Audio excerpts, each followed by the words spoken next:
akan diterima oleh Allah Subhanahu wa taala, menjadi sebab dosa kita diampuni oleh Allah, menjadi sebab dosa orang tua kita, mertua kita, guru-guru kita, orang kampung kita, bahkan umat seluruh alam diampuni oleh Allah, menjadi sebab selamat daripada api neraka dan masuk surga tanpa dihisab oleh Allah Subhanahu wa taala. Alhamdulillah, saat ini kita sudah masuk di bulan Dzulhijjah, di mana di bulan Dzulhijjah ini ada peristiwa besar, yaitu peristiwa di mana Nabi Ibrahim alaihissalam diperintahkan oleh Allah Subhanahu wa taala untuk memotong anaknya sendiri. Ini adalah sebuah pengorbanan yang sangat luar biasa. Nabi Ibrahim cinta kepada anaknya, tapi lebih cinta kepada Allah. Karena lebih cinta kepada Allah, maka anak dikorbankan demi Allah Subhanahu wa taala. Makanya dikatakan sababun dzabha Ibrahim Ismail alaihi salam annahu qaraba al-fashatan wa salasa mi'atin baqaratan wa mi'atan batatan fi sabilillah. Jadi sebabnya adalah Nabi Ibrahim alaihissalam ini biasa berkorban.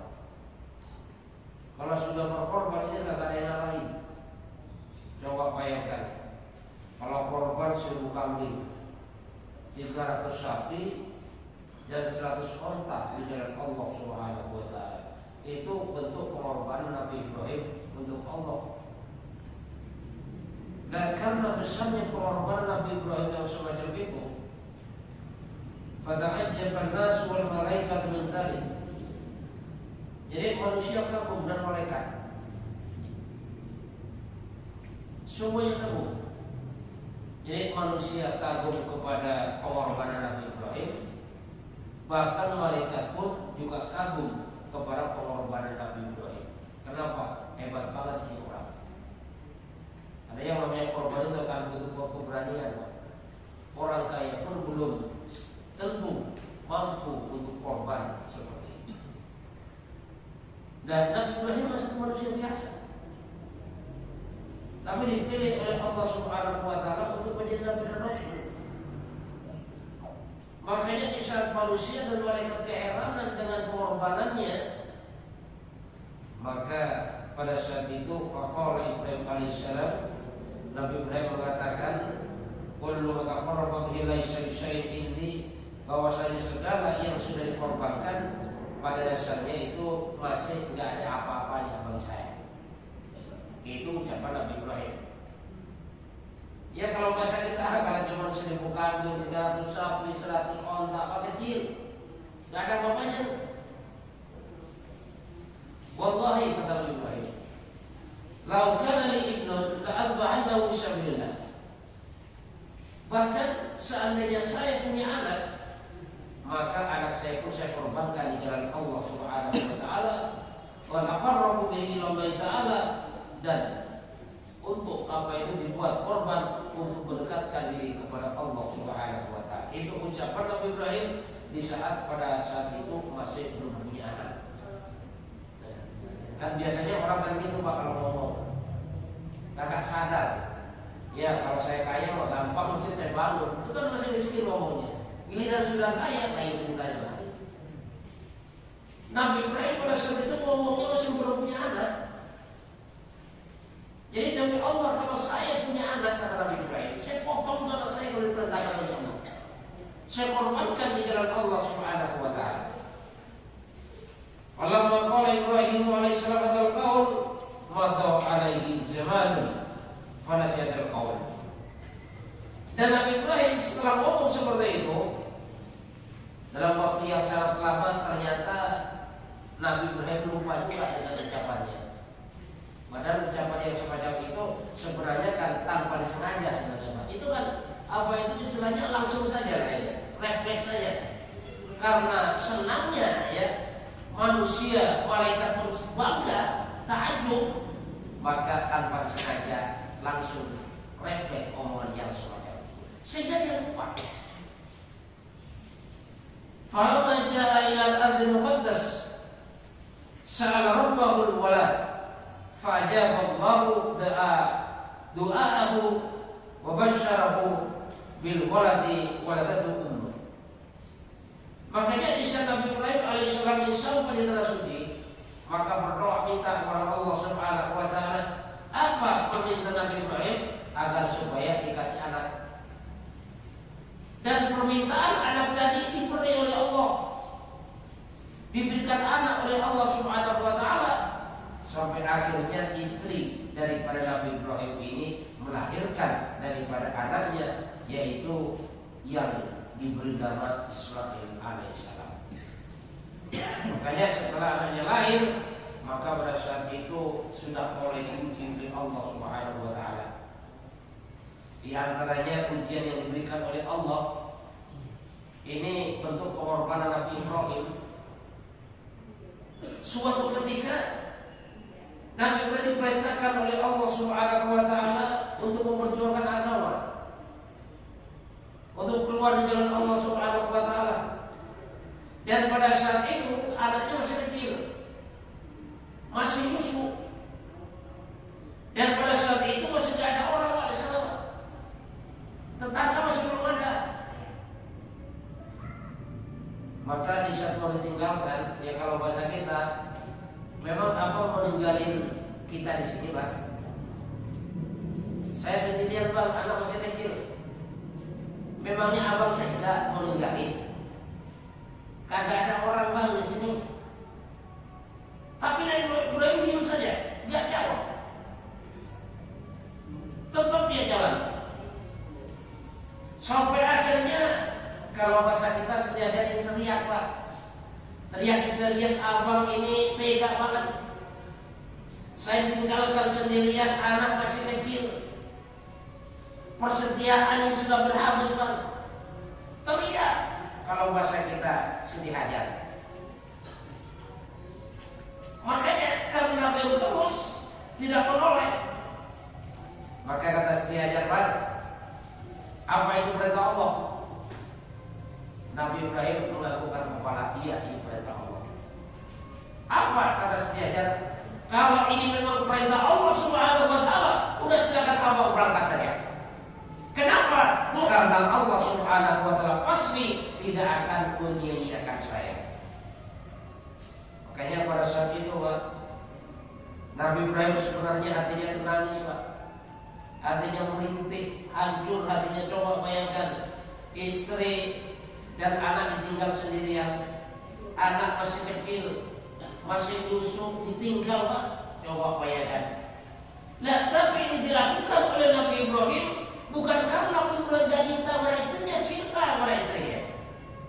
Sama anak cinta kepada anak, tapi lebih cinta kepada Allah Subhanahu wa taala. Karena lebih cinta kepada Allah, maka anak istrinya dikorbankan oleh Nabi Ibrahim semata-mata hanya untuk Allah Subhanahu wa taala. Kenapa? Kalau bahasa kita kan tugas. Ya suatu contoh gini aja, Pak. Misalnya kayak tentara lah ya. Istrinya baru lahir. Ada panggilan negara, sembilan negara misalnya di tempat jauh. Makanya pada saat itu, bagaimana dia cintanya kepada istrinya, bagaimana pun cintanya kepada anak, tetap akan ditinggalkan anak dan istrinya. Kenapa? Karena demi tugas daripada negara. Tapi kalau tentara tadi bilang begini, Pak, jangan Pak, anak saya masih kecil, Pak. Udahlah, saya sama anak saya aja dah, sama istri saya aja dah. Kalau sampai pada yang semacam itu, udah deh, besok kamu pernah di tentara. Inilah ibadah pengorbanan. Dan makanya Ibu Abbas mengatakan, pada saat anaknya sudah gede, sudah kelihatan, makanannya sudah kelihatan. Maka Nabi Ibrahim ini ditagih janjinya oleh Allah Subhanahu wa taala di dalam mimpinya, yaitu wa Ibrahim tunaikan nazar. Makanya pada saat itu falamma asbaha akhadha yatarawa ay tafakkaru huwa minallahi am minasyaitan. Maka Nabi Ibrahim mikir, sebenarnya ini dari Allah pada dari setan kata ini. Kenapa disuruh motong anaknya? Malam selanjutnya mimpi dengan mimpi yang sama. Malam ketiga mimpi dengan mimpi yang sama. Maka dia yakin bahwasanya ini adalah perintah daripada Allah Subhanahu wa taala. Ini perintah penyembelihan ini setelah Nabi Ibrahim meninggalkan anaknya dan istrinya. Berapa lama? 13 tahun ditinggalkan. 13 tahun ditinggalkan di tengah lembah yang tidak ada tanda-tanda kehidupan sama sekali. Makanya saat Nabi Ibrahim berjalan terus dengan perasaan hancur hatinya, sayang kepada istri, sayang kepada anak, tapi ini perintah Allah. Maka Nabi Ibrahim titipkan anak dan istrinya kepada Allah dengan doanya, Rabbana inni askantu min dzurriyyati biwadin ghairi dzi zar'in inda baitikal muharram. Ya kalau bahasa kita, ya Allah saya titipkanlah keluargaku, istri saya yang namanya Hajar ya Allah, anak saya namanya Ismail, saya titipkan ya Allah di lembah Mekah yang pada saat itu tidak ada tanda-tanda kehidupan sama sekali. Dititipkan kepada Allah. Jadi bukan dititipkan kepada mertua, bukan, dititipkan langsung kepada Allah. Dan Hajar siap bahwasanya Allah tidak akan menyia-nyiakan. Setelah 9 tahun, maka diperbolehkan dengan keluarganya oleh Allah. Yang namanya seorang wanita, seorang istri, mendengar suaminya mau pulang, kan senang banget. Yang jelas kalau bahasa sekarang, wah dandannya minta ampun ya, luluran macam-macam. Untuk apa? Untuk nyambut suami tersayang. Bayangkan 9 tahun dan ketemu. Setelah sampai, ternyata nggak diizinkan turun oleh Allah dari kendaraan. Makanya sejajarnya boleh, udah bang nggak mau bang. Kalau memang abang nggak boleh turun, izinkan saya membersihkan debu-debu yang ada di kaki abang. Berangkat lagi. Setelah berangkat 4 tahun, genap 13 tahun diizinkan pulang oleh Allah Subhanahu wa taala.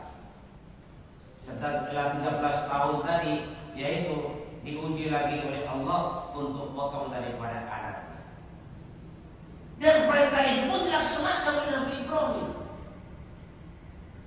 Makanya falamma arada yadhhabu Ismail alaihi salam dan maka di saat Nabi Ibrahim ini mau berangkat ke tempat pengorbanan, ke tempat penyembelihan Nabi Ismail alaihissalam, qala Ibrahim alaihissalam li Hajar, maka Nabi Ibrahim berkata kepada Hajar. Siapa Hajar itu? Ummu Ismail, yaitu ibunya Nabi Ismail. Apa kata Ibrahim? Abisi walad Ismail as-salasiyan, berikanlah pakaian kepada anak Ismail ini, yaitu pakaian yang paling bagus. Fa in rahimun bi ila diyafah, bahwasanya saya sama dia ini mau pergi ke tempat jamuan.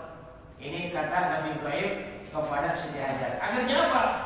Akhirnya Nabi Ismail diganti pakaian yang bagus. Apa itu, disisir rambutnya, ditandani. Nah setelah itu apa? Fahamala Ibrahim alaihissalam abdan wasikinan wa dhahaba ma'ahu ila jadbi Mina. Dan kemudian Nabi Ibrahim ini berangkat juga bersama Nabi Ismail. Tapi Nabi Ibrahim ini berangkatnya bawa tali dan busuk. Kemana? Ke Mina, tempat penyembelihan sana. Nah maka pada saat itu Iblis mulai bermain. Yang pertama digoda Nabi Ibrahim agar supaya tidak jadi potong anaknya. Wah Ibrahim, kamu ngapain potong anak itu? Anakku satu-satunya udah ganteng banget, gagah banget, udah kamu potong. Bagaimana kamu Ibrahim? Apa jawab Nabi Ibrahim? Ini adalah perintah Allah. Karena Nabi Ibrahim jawab ini perintah Allah, maka iblis ini gagal menggoda Nabi Ibrahim. Kemudian datang kepada Sri Hajar. Ya barangkali yang namanya perempuan ini kan dianggapnya lemah, dan perempuan ini yang gak akan tahan kalau sampai melihat anaknya disembelih. Karena yang namanya seorang ibu, Pak, itu lebih cinta kepada anaknya bahkan kepada nyawanya sendiri. Ini pengorbanan seorang ibu. Bahkan saat melahirkan, seandainya sama dokter diponis ini harus hidup salah satu, ibunya apa anaknya. Maka seorang ibu mengatakan, yaudah gak apa-apa, lebih baik saya yang meninggal daripada anak saya. Biarkan anak saya hidup. Ini pengorbanan seorang ibu. Makanya digoda oleh iblis, barangkali ibunya ini bisa menggagalkan daripada penyembelihan. Tapi ternyata apa? Ternyata iblis ini gagal juga menggoda daripada Siti Hajar. Sehingga kata Siti Hajar saat nanya kepada iblis, emangnya kenapa seorang bapak menyembelih anaknya sendiri? Katanya perintah Allah. Jadi jawab iblis, perintah Tuhannya. Maka kata Hajar, an-nabi la yu'maru bil batil. Seorang nabi ini tidak akan diperintahkan oleh Allah Subhanahu wa taala dengan perkara yang batil. Perintah Allah Subhanahu wa taala kepada nabi pasti hak, pasti benar. Maka jangankan hanya anak saya yang dipotong, seandainya Allah perintahkan memotong saya pun siap menyerahkan nyawa saya semata-mata untuk perintah Allah Subhanahu wa taala. Yang akhirnya iblis pun gagal untuk menggoda daripada Siti Hajar. Gagal menggoda Siti Hajar, datanglah kepada Nabi Ismail. Ya barangkali ini bocah bisa digoda supaya gagal. Ya mungkin kata iblis, ya bolehlah kamu lari lah misalnya kan. Kamu dipotong sama bapak muda, kamu lari saya. Itu kalau bahasa kita. Tapi ternyata Nabi Ismail alaihissalam itu pun juga mengatakan, kalau memang ini perintah Allah iblis, saya rela dipotong oleh bapak saya sendiri. Sehingga apa? Sehingga iblis pun ini gagal untuk menggoda daripada Nabi Ismail alaihissalam. Maka falamma balagha mina qala Ibrahim alaihissalam li waladihi, maka di saat sampai di Mina, Nabi Ibrahim alaihissalam berkata kepada anaknya, ya kalau bahasa kita kayak musyawarah lah ya. Apa perkata Nabi Ibrahim? Ya bunayya inni ara fil manami an adhuka fanzur madza tara. Nah, bahasanya saya bermimpi untuk potong kamu. Diperintahkan oleh Allah Subhanahu wa taala untuk potong kamu. Fanzur madza tara. Kira-kira pendapatmu apa? Jadi Nabi Ibrahim diperintahkan potong anaknya, bukan langsung potong saja, bukan. Tapi masih nanya kepada anaknya, saya diperintahkan dalam mimpi untuk potong kamu. Bagaimana pendapatmu? Makanya ini termasuk ujian juga kan. Wa dha imtihanun min Ibrahim kewalati hal yujibu sami wa ta'ati amla. Ini juga ujian daripada Nabi Ibrahim kepada anaknya. Kira-kira dengan hal yang semacam ini anaknya dengar taat atau enggak? Mentaati atau enggak? Lalu apa yang terjadi jawaban daripada Nabi Ismail alaihissalam? Maka kata Nabi Ismail, ya abatif al ma tu'mar satajudin insyaallah minas sabirin. Wahai bapak, kalau perintah Allah lakukan saja Pak, dan doakan semoga saya termasuk daripada golongan orang-orang yang sabar. Ini jawaban daripada Nabi Ismail alaihissalam. Falamma sami'a kalama waladihi, Maka di sana Nabi Ibrahim alaihissalam mendengar ucapan daripada anaknya tadi, arafa annahu istijaballahu du'a'ahu hina da'allah biqaulihi rabbi habli minas shalihin. Maka Nabi Ibrahim baru sadar, baru dia mengetahui ternyata doanya dikabulkan oleh Allah Subhanahu wa taala saat berdoa rabbi habli minas shalihin, agar supaya diberi daripada anak yang saleh. Fa'allahu katsiran. Nabi Ibrahim banyak memuji Allah Subhanahu wa taala. Ini kan sangat luar biasa, Pak. Ya barangkali kalau anak sekarang misalnya, nak selalu bapak pimpinan, ini diperintahkan untuk potong kamu, nak. Ini bisa jadi udah bapak duluan aja lah, kan bapak tuaan daripada saya kan. Atau bahkan bisa jadi bapaknya ditusuk duluan. Atau bahkan bisa jadi kabur dia. Tapi Nabi Ismail mau dipotong oleh bapaknya, dipersilakan, Pak. Coba bayangkan. Nah, ini semua yang terjadi karena doa daripada Nabi Ibrahim kepada Allah Subhanahu wa taala agar diberikan daripada yang namanya anak yang soleh. Makanya Pak, kita doa agar supaya punya anak yang soleh. Cuman yang terjadi kadang-kadang doanya mudah-mudahan anak saya pintar, mudah-mudahan anak saya doa nilainya bagus, mudah-mudahan anak saya jadi orang kaya, jadi pejabat. Kadang-kadang doa punya anak soleh ini jarang dilakukan. Sehingga apa? Sehingga dikabulkan oleh Allah anaknya pintar, cuman kagak benar. Bisa jadi anaknya jadi orang sukses, cuman kagak perhatian kepada orang tuanya. Bisa jadi seperti itu. Nah, makanya Nabi Ibrahim doa kepada Allah agar diberikan anak yang soleh. Makanya jawabannya di luar daripada kebiasaan, jauh di luar jangkauan akal. Jawaban daripada anak yang mau dipotong oleh orang tuanya. Dan ini pengaruh daripada pengorbanan orang tua. Karena Nabi Ibrahim berkorban untuk Allah, lebih mengutamakan Allah daripada yang lain, sehingga anaknya pun dipelihara oleh Allah. Cuma yang terjadi sekarang kadang-kadang anak suruh sholat saja, kadang-kadang lawan. Coba bayangkan, suruh ngaji ngambek, suruh belajar agama kadang-kadang lawan sama orang tua. Nah, kenapa terjadi yang semacam ini? Jangan-jangan orang tuanya gak perhatian sama Allah. Jangan-jangan orang tuanya gak taat sama Allah.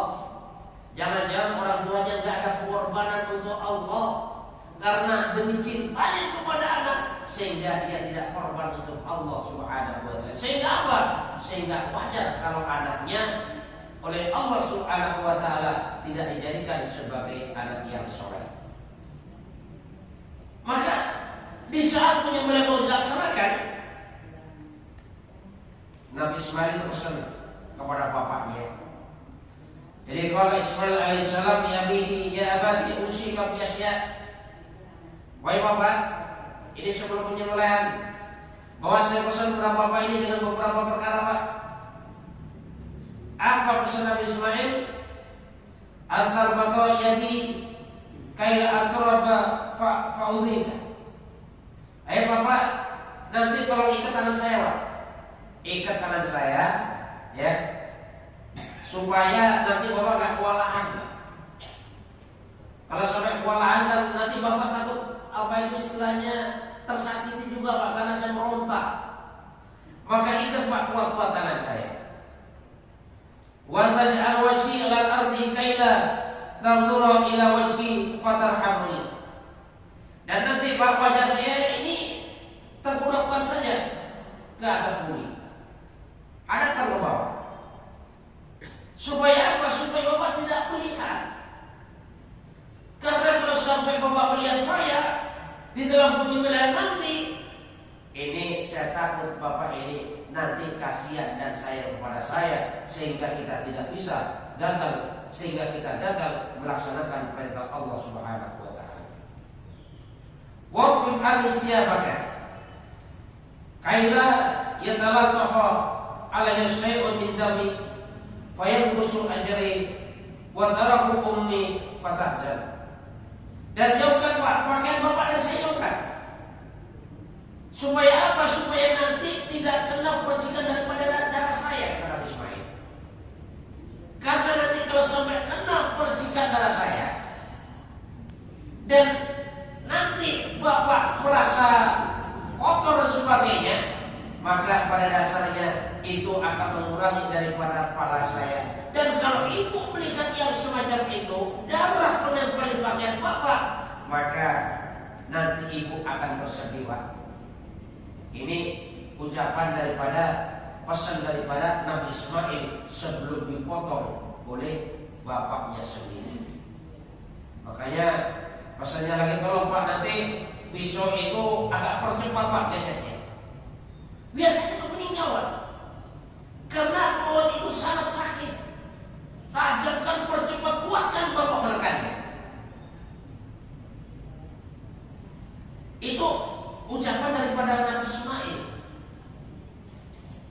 Dan tolong Pak, nanti sampaikan juga pada ibu, salam saya sama ibu, wa kullaha isbiri ala amrillah.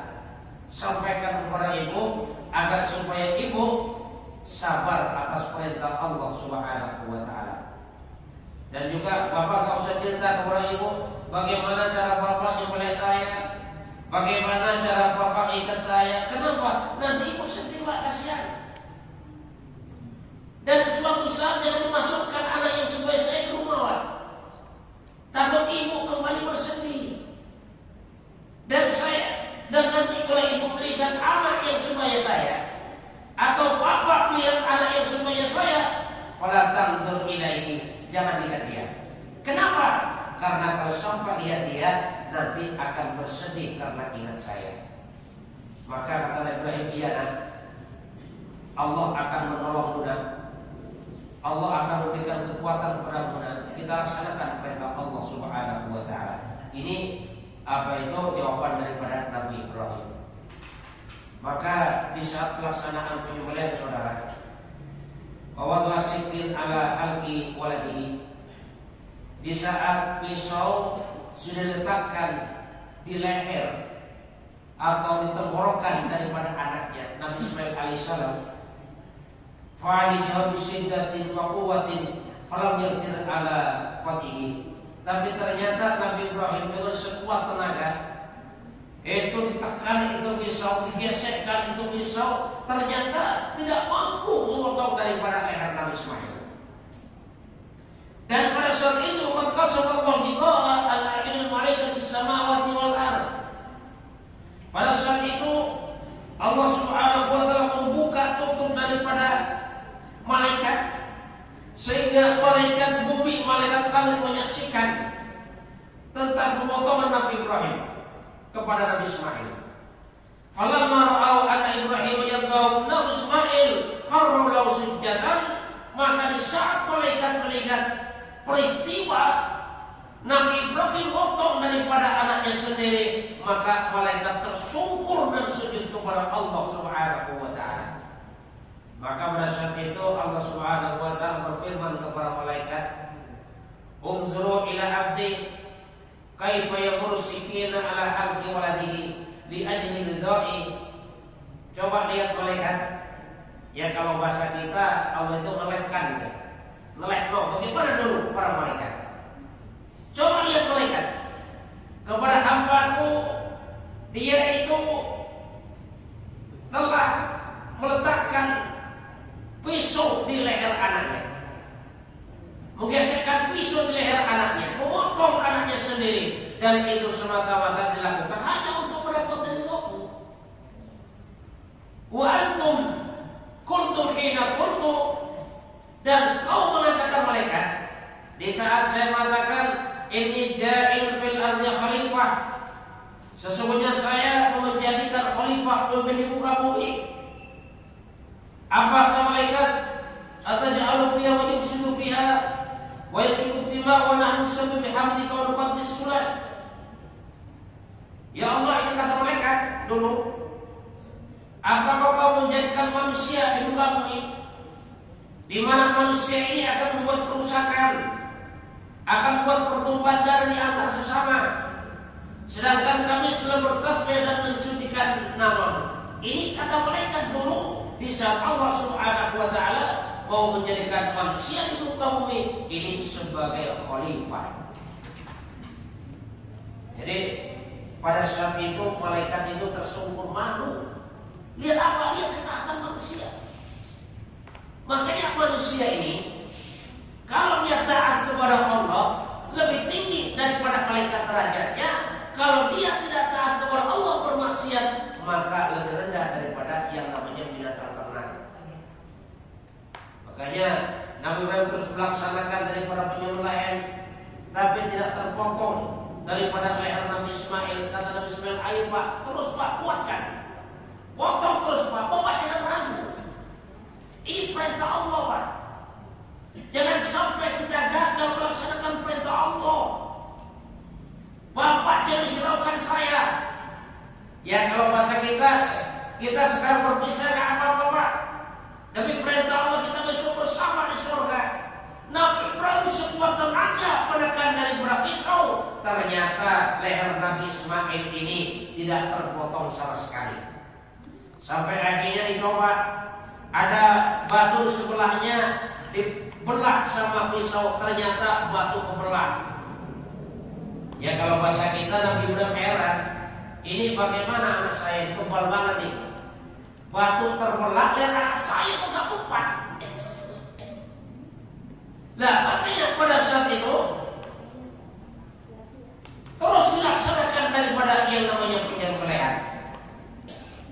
Sampai akhirnya suatu ketika Nabi Ibrahim merasakan ada leher yang terputus.